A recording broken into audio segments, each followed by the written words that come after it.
خالق کائنات نے ارشاد فرمایا، اے ایمان والو اللہ سے ڈر جاؤ اور اس کا قرب حاصل کرنے کے لیے کوئی وسیلہ تلاش کرو، وجاہدوا فی سبیلہ، اور اس کے راستے میں مجاہدہ کرو، لعلکم تفلحون، تاکہ تم فلاح پا جاؤ۔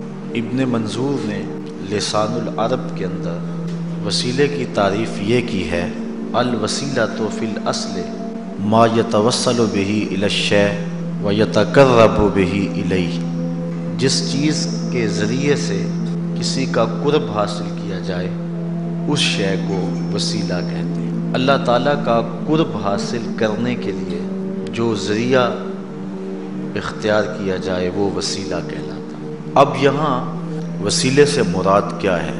بعض نے کہا کہ وسیلے سے مراد نفس ایمان ہے، لیکن یہ بات درست اس لیے نہیں۔ یا ایھا الذین آمنوا، اہل ایمان کو کہا گیا ہے کہ وسیلہ ڈھونڈیں۔ بعض نے کہا یہاں وسیلے سے مراد اعمال صالحہ ہیں۔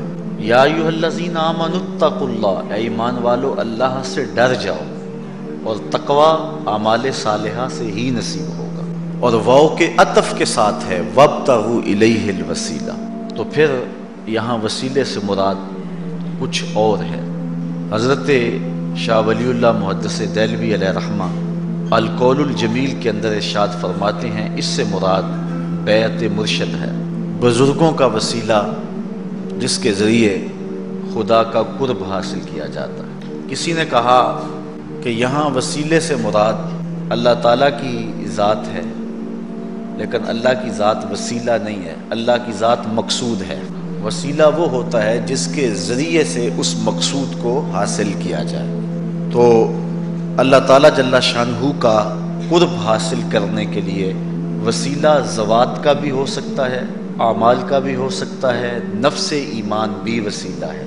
بعض لوگ وسیلے کا مطلق انکار کر دیتے، بالکل وسیلہ ہوتا ہی نہیں، اس میں وہ نا آشنائی یا ضد یا ہٹ درمی کی وجہ سے ایسا کرتے ہیں۔ وسیلہ اعمال کا ہو سکتا ہے، اس میں پوری امت میں کہیں کوئی اختلاف نہیں پایا جاتا، یہ بات ذہن میں رکھیں۔ اعمال صالحہ کے وسیلے سے اللہ کا قرب حاصل کیا جائے، اس میں امت کے اندر کوئی اختلاف نہیں ہے۔ ذوات کا وسیلہ کہ کسی شخص کے وسیلے سے اللہ کے حضور دعا مانگی جائے، اس کے حضور عرض کیا جائے، وہ شخص نبی بھی ہو سکتا ہے، غیر نبی بھی ہو سکتا ہے، ولی بھی ہو سکتا ہے، تو اس کے بارے میں اختلاف پیدا ہوا۔ سب سے پہلا شخص جس نے اختلاف کیا، امام نبہانی علیہ رحمہ فرماتے ہیں، اول من انکر التوسل والاستغاثہ والنداء هو ابن تیمیہ۔ پہلا شخص جس نے وسیلے کا، توسل کا، استغاثہ کا اور ندا کا انکار کیا وہ ابن تیمیہ ہے۔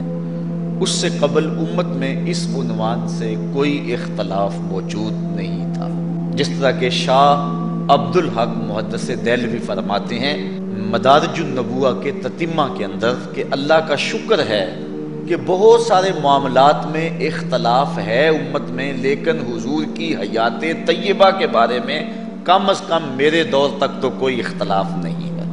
یہ آج سے 300 سال قبل یہ بات، 300-400 سال قبل یہ بات کہہ رہے ہیں حضرت شاہ عبد الحق محدث دہلوی علیہ رحمہ۔ تو معلوم ہوا آج امت کے اندر یہ بھی اختلاف ہے تو یہ شیخ کے بعد پیدا ہوا ہے۔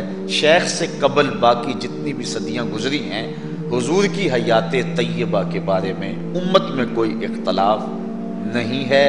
سارے یہی کہتے تھے تو زندہ ہے واللہ، تو زندہ ہے واللہ، میرے چشم عالم سے چھپ جائے۔ تو یہ 200-300 سال ہی ہیں جن سالوں کے اندر گڑبڑ پیدا ہوئی ہے، ورنہ اس سے قبل عقائد ستھرے تھے، چشمے صاف بہہ رہے تھے اور پینے والے بھی سیراب ہو کے پیتے تھے۔ شیخ عبد الحق محدث دہلوی کسی عام شخص کا نام نہیں ہے۔ سرفراز احمد صفدر گکھڑوی لکھتا ہے کہ بر صغیر پاک و ہند میں میری نظر نے شیخ محقق سے بڑا اور بالغ نظر محدث نہیں دیکھا۔ وہ سب سے بڑا اور بالغ نظر محدث شیخ عبد الحق محدث دہلوی علیہ رحمہ فرما رہے ہیں کہ اللہ کا شکر ہے بڑے موضوعات پہ اختلاف ہوا، لیکن حضور کی حیات طیبہ میں اختلاف تو نہیں ہے۔ اور امام نبہانی کہتے ہیں اول من انکر التوسل والاستغاثہ والنداء ہوا ابن تیمیہ، پہلا شخص جس نے توسل کا، استغاثہ کا انکار کیا وہ ابن تیمیہ تھا، ورنہ پہلے سارے جھولی پھیلا پھیلا کے حضور کی بارگاہ میں استغاثہ کیا کرتے تھے اور حضور کے وسیلے سے دعائیں مانگا کرتے تھے، اور اللہ تعالیٰ حضور کے وسیلے سے مانگی ہوئی دعا اور حضور کے صدقے سے مانگی ہوئی التجا کو قبول فرماتا تھا۔ اور یہ صرف حضور کے آنے کے بعد ہی نہیں، حضور کے آنے سے قبل بھی حضور کے وسیلے سے دعائیں مانگی جاتی تھیں۔ قرآن مجید اٹھائیں، اللہ تعالیٰ ارشاد فرماتا ہے وَكَانُوا مِن قَبْلُ يَسْتَفْتِحُونَ عَلَى الَّذِينَ كَفَرُوا فَلَمَّا جَاءَهُم مَّا عَرَفُوا كَفَرُوا بِهِ فَلَعْنَةُ اللَّهِ عَلَى الْكَافِرِينَ۔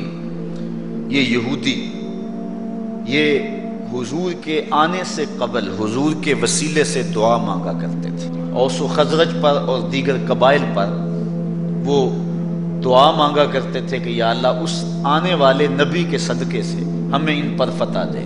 وَكَانُوا مِن قَبْلُ يَسْتَفْتِحُونَ عَلَى الَّذِينَ كَفَرُوا، اور وہ کیا کہا کرتے تھے اللہم انا نسألک بحق نبیک الذی وعدتنا ان تبعثہ فی آخر الزمان، اے اللہ اس نبی کے صدقے ہمیں فتح دے جس کو تو نے آخری زمانے کے اندر مبعوث کرنے کا وعدہ کیا ہوا ہے۔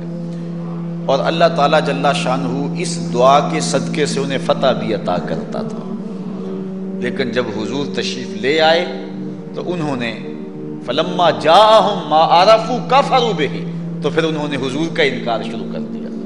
تو حضرت معاذ بن جبل رضی اللہ تعالی عنہ نے یہودیوں کو کہا پہلے تو اس نبی کے وسیلے سے دعا مانگتے تھے، اب یہ نبی جلوہ فراز ہو گیا ہے تو مخالفت کرتے ہو۔